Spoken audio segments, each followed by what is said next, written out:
আমরা যদি অঙ্কের প্রশ্নটা বুঝতে পারি তাহলে কিন্তু অর্ধেক অঙ্ক হয়ে যায়। আসসালামু আলাইকুম।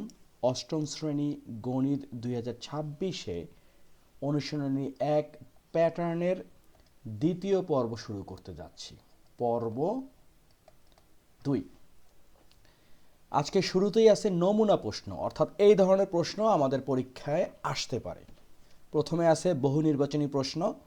প্রশ্নটা হচ্ছে এরকম: ৯,৯৯৯ কোন বীজগণিতীয় রাশির শততম পদ? এখানে ৯৯ ক যোগ ১, ৯৯ ক বিয়োগ ১, অনেক কিছু লেখা আছে। শততম পদ মানে হচ্ছে এখানে ক সমান হচ্ছে ১০০। তো আমরা প্রত্যেকটাতে ধাপে ধাপে আগে বসাই, দেখি কোনটার সাথে মিলে।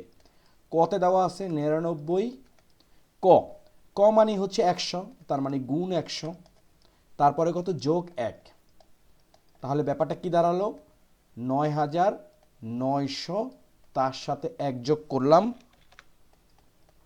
আমরা পেলাম হচ্ছে ৯,৯০১। সুতরাং এটা হবে না, কারণ আমাদের বানাতে হবে ৯,৯৯৯। খ হবে না, কারণ এখান থেকে যদি আমি ১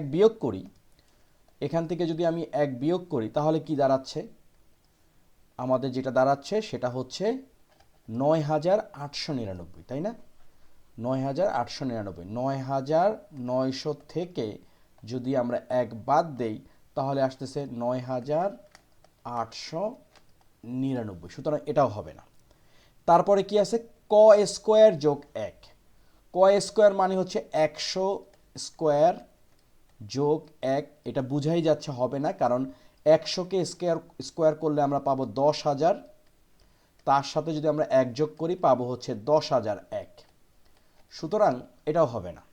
তার মানে খও হচ্ছে না, গও হচ্ছে না। ন্যাচারালি ঘ নাম্বারটা হবে, কিন্তু তারপর আমরা দেখি বিষয়টা কি। ক স্কোয়ার বিয়োগ ১, এখন এখান থেকে যদি আমরা বিয়োগ ১ করি তাহলে কি দাঁড়াচ্ছে, এই ১০,০০০ থেকে যদি আমরা ১ বিয়োগ করি আমরা সুন্দর করে যেটা পাবো সেটা হচ্ছে ৯,৯৯৯। তো আমাদের প্রথম উত্তরটা ডান। এখানে একটা বিষয় বলে রাখি, তাড়াহুড়া করার কিছু নাই। আমরা যখন অনুশীলন করব সময় লেগে ধীরে সুস্থে করব। পরীক্ষার হলে আমরা যখন অধিক পরিশ্রম করব, পরীক্ষার হলে এই ধরনের প্রশ্ন আমাদের খুব একটা কঠিন লাগবে না। আচ্ছা, এরপরের প্রশ্নটা কি, ১ থেকে ১০০ পর্যন্ত কতটি সংখ্যাকে দুইটি স্বাভাবিক সংখ্যার বর্গের যোগফল আকারে প্রকাশ করা যায়? প্রশ্নটা কেমন হলো, ১ থেকে ১০০ পর্যন্ত।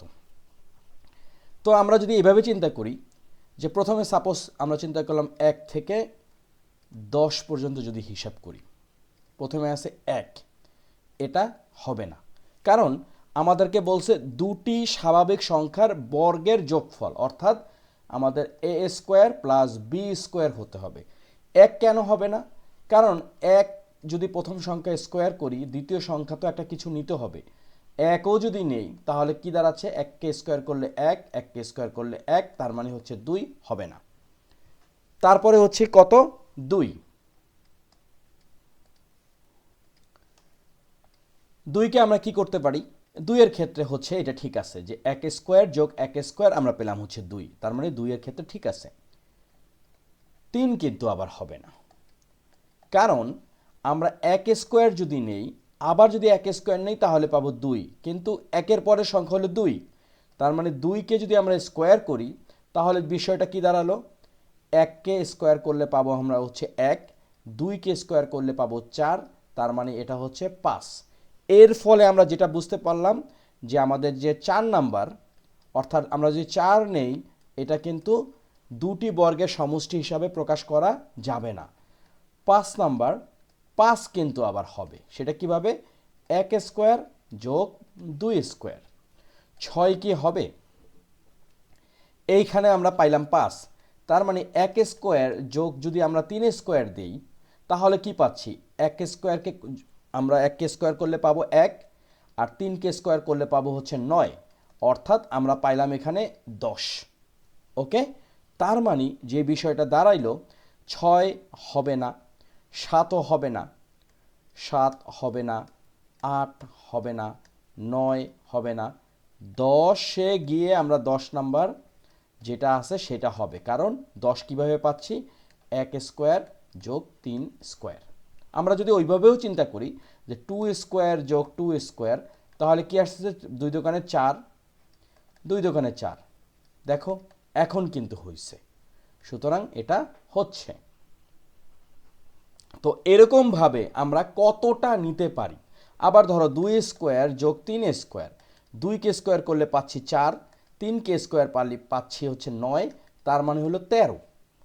তো এরকম করে আমরা বইটা যদি ঘাঁটি, বইতে এক জায়গাতে লেখা আছে 1 থেকে 100 পর্যন্ত মোট 35টি সংখ্যাকে দুটি স্বাভাবিক সংখ্যার বর্গের যোগফল আকারে প্রকাশ করা যায়। কোনো একটা ভিডিওতে আমরা এই 35টাই বের করব, তবে এই ভিডিওতে না। প্রশ্ন 3, প্রথম 9টি স্বাভাবিক সংখ্যার 3 ক্রমের ম্যাজিক বর্গের গঠন। কথা হচ্ছে ম্যাজিক বর্গটা কি, আমরা একটু এখানে আলোচনা করি। লক্ষ্য করি, ম্যাজিক বর্গ হচ্ছে এমন একটা ক্রম, সেটা হচ্ছে যেহেতু এখানে 3 কি বলছে, এখানে আবার একটু পরে 3 ক্রমের, 3 ক্রমের মানে হচ্ছে এখানে এই একটা কলাম, 2টা কলাম, এই হলো 3টা কলাম, আবার একটা রো, 2টা রো, এই হলো 3টা রো, মানে 3/3। এখানে আমরা যখন সংখ্যাগুলো বসাবো, এই সংখ্যাগুলো বসালে আমাদের এইভাবের যোগফল যেভাবেই করি না কেন যোগফল সমান হবে। তাহলে এখানে প্রশ্নটা কি বলছে, ম্যাজিক সংখ্যা হবে হচ্ছে 15। এটা আমরা কিভাবে বের করতে পারি যে ম্যাজিক সংখ্যা 15 হবে কি না, এটার জন্য একটা সূত্র আছে। সূত্রটা কি, সূত্রটা হলো, ধরলাম ম্যাজিক নাম্বার হচ্ছে m, সূত্র হচ্ছে n Times n square plus 1 divide 2। বিষয়টা কেমন, আমাদেরকে বলছে 3/3, তার মানে n হচ্ছে এখানে 3, তাহলে আমরা এখানে বসাই 3, তার উপরে 3 স্কোয়ার, তারপর প্লাস 1, এরপরে ডিভাইড 2, তাহলে জিনিসটা কি দাঁড়ালো 3, আর এখানে হচ্ছে 3 স্কোয়ার মানে হচ্ছে 9 যোগ 1 ডিভাইড 3, এরপর 3 গুণ 9 আর 1 হচ্ছে 10 ডিভাইড 2। এখন আমরা যদি 10কে 2 দ্বারা ভাগ করি, আমরা পাবো হচ্ছে 5, 5 দোকানে 10 এবং 3 5 15। এর মানে হচ্ছে ম্যাজিক সংখ্যা হবে হচ্ছে 15। যদি প্রথম 9টি স্বাভাবিক সংখ্যা দ্বারা 3 ক্রমের ম্যাজিক বর্গ করতে চাই, তাহলে ম্যাজিক সংখ্যা হবে হচ্ছে 15। এটা ঠিক আছে। এরপরের প্রশ্নটা হচ্ছে, কেন্দ্রে ছোট বর্গক্ষেত্রের সংখ্যাটি হবে 5। এখন আমরা আগে দেখি 5 হয় কি না। তো এই হচ্ছে আমাদের ম্যাজিক বর্গটা, কিন্তু আমরা বসানোর আগে একটু বুদ্ধি খাটাবো। সেটা হচ্ছে এরকম, আমরা এভাবে লিখলাম 1টা 2টা, মানে 3টা কলাম হয়ে গেল। একটা একটু বড় করে দিই, 1টা 2টা, মানে 3টা রো হয়ে গেল। এখন আমরা এটা এক একজনে এক এক রকম করে, আমি যেভাবে করি বা যেভাবে শিখছি তোমাদেরও সেভাবে করার চেষ্টা করতেছি। তো এখানে আমি একটা এক্সট্রা একটা ছক আঁকলাম, ঘর আঁকলাম, আবার এখানেও একটা ঠিক মাঝ বরাবর, প্রত্যেকটাতে মাঝ বরাবর একটা করে আঁকলাম। এখন আমরা যেটা করতে পারি সেটা হচ্ছে, লক্ষ্য করো, এটাকে আমি লিখলাম হচ্ছে 1, তারপরে হচ্ছে 2, তারপরে হলো 3, রাইট? এটা একটা। এরপর মানে আমরা কোনাকুনিগুলো আঁকবো, 1 2 3 গেল, এরপর হচ্ছে 4 5 6, এরপর হচ্ছে 7 8 9। এখন আমরা যদি স্কোয়ারটাকে চিন্তা করি, সেটা হচ্ছে কিন্তু এটা কি, এই হচ্ছে আমাদের স্কোয়ার, আর ওইগুলো হচ্ছে আমাদের অতিরিক্ত। এই স্কোয়ারটা আমরা কি করব, এইভাবে নিজের একটু হাইলাইট করলাম জাস্ট বোঝার সুবিধার্থে। 2 কোথায় আছে, এখানে আছে। 6 কোথায় আছে, এখানে আছে। 5 এই যে মাঝখানে। এখন আমাদের এই প্রথম কথাটা, কেন্দ্রের ছোট বর্গক্ষেত্রের সংখ্যাটি হবে 5, এটার উত্তর ঠিক আছে। আচ্ছা, আগে আমরা ম্যাজিক বর্গটা বের করি। এরপরে এখানে আছে 4, এরপরে এখানে আছে 8। ওকে, এখন এই যে 9, এই 9 যেখানে আছে তার উল্টা ফাঁকা জায়গাতে বসাবো, অর্থাৎ এখানে হবে 9। 1 যেখানে আছে তার উল্টা ফাঁকা জায়গাতে লিখবো, অর্থাৎ 1 হবে হচ্ছে এখানে। 3 যেখানে আছে তার উল্টা ফাঁকা জায়গাতে লিখবো, অর্থাৎ 3 হবে হচ্ছে এইখানে। 7 যেখানে আছে তার উল্টা ফাঁকা জায়গাতে হবে, অর্থাৎ 7 হবে এখানে। এখন ইন্টারেস্টিং ব্যাপার, আমরা যদি যোগ করি এই 7 আর 6, মানে 6 আর 7 যোগ করলে 13, 13 আর 2 15। ওকে, 8 আর 1 হচ্ছে 8 আর 1 হচ্ছে 9, 9 আর 6 হচ্ছে 15, 9 আর 5 হচ্ছে 14, 14 আর 1 হচ্ছে 15, 4 আর 3 7, 7 আর 8 হচ্ছে 15। এরপরেও আমরা যদি আরও করি, যেমন 4 7 13, 14 15, 7 5 12, 13 14 15, অথবা 8 5 12 আর 2 15।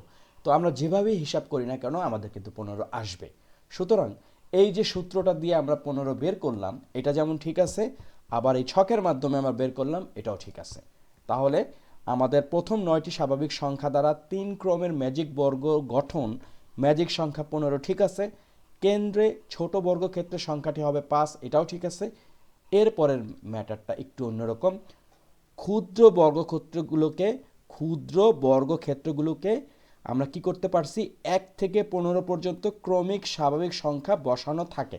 এটা কোনোভাবেই সম্ভব না, কারণ লক্ষ্য করো সংখ্যা কত বসানো আছে, 1 থেকে 9 পর্যন্ত আছে। এই হচ্ছে 1, এই হচ্ছে 2, এই হচ্ছে 3 4 5 6 7 8 9। কোনোভাবেই 15 সম্ভব না। হ্যাঁ, 15 সম্ভব যদি 4/4 হতো।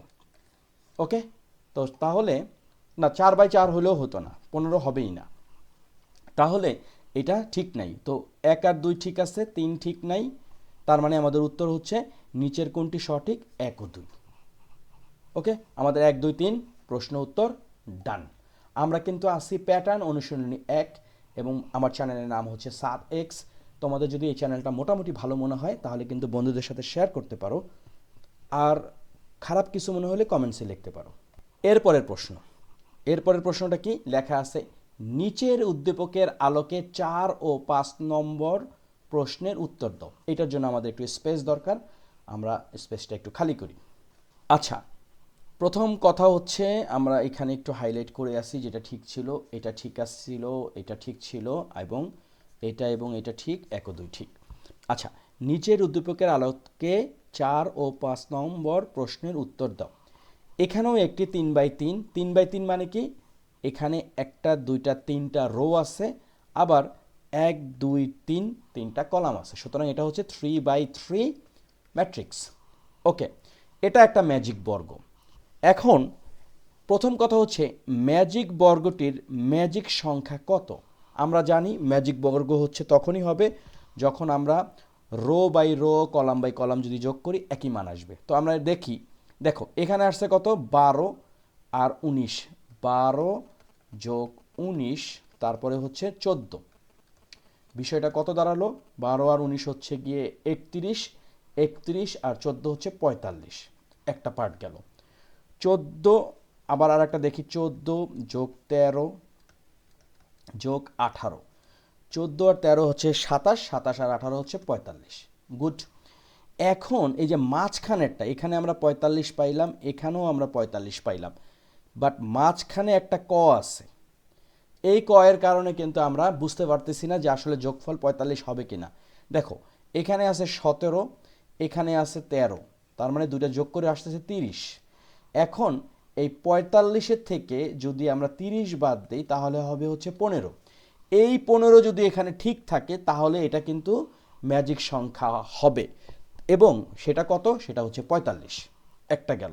এরপরে বলছে কি, ক চিহ্নিত স্থানের উপযুক্ত সংখ্যাটি কত, এই মাত্রই বের করলাম, সেটা হচ্ছে 15। খুব সহজেই আমরা অঙ্কটা করে ফেললাম। তো এরই সাথে আমাদের নমুনা প্রশ্নের বহু নির্বাচনী পাঠ শেষ, এমসিকিউ আমরা শেষ করে ফেললাম। এরপরে আমাদের আছে সৃজনশীল প্রশ্ন এবং সংক্ষিপ্ত উত্তর প্রশ্ন। সবচেয়ে ভালো হয় এটার জন্য আমরা আলাদা একটা পর্ব করি, 3টা পর্ব বা 4টা পর্বের মাধ্যমে যদি আমরা শেষ করি তাহলে আমাদের পড়ার মনোযোগটাও ভালো থাকবে। তো আগামী পর্বে আমরা ইনশাআল্লাহ সৃজনশীল প্রশ্ন অথবা সংক্ষিপ্ত উত্তর প্রশ্ন যে কোনো একটা দিয়ে তৃতীয় পর্ব শুরু করতে যাব। তো আজকে আমরা পর্ব 2 শেষ করলাম। আর পর্ব 1 সেটা নিশ্চয়ই তোমরা কমেন্ট সেকশনে একটা লিঙ্ক পাবে, যেটা হচ্ছে গিয়ে প্রত্যেকটা পর্বের প্লেলিস্ট। সুতরাং এক জায়গায় ক্লিক করলেই তোমরা সবগুলো পর্বই পাবে। তো তোমরা সবাই ভালো থাকো, সুস্থ থাকো। আমার চ্যানেল হচ্ছে সাদ এক্স। আমি আশা করি তোমরা সবাই আমার পাশে থাকবে। Thank you.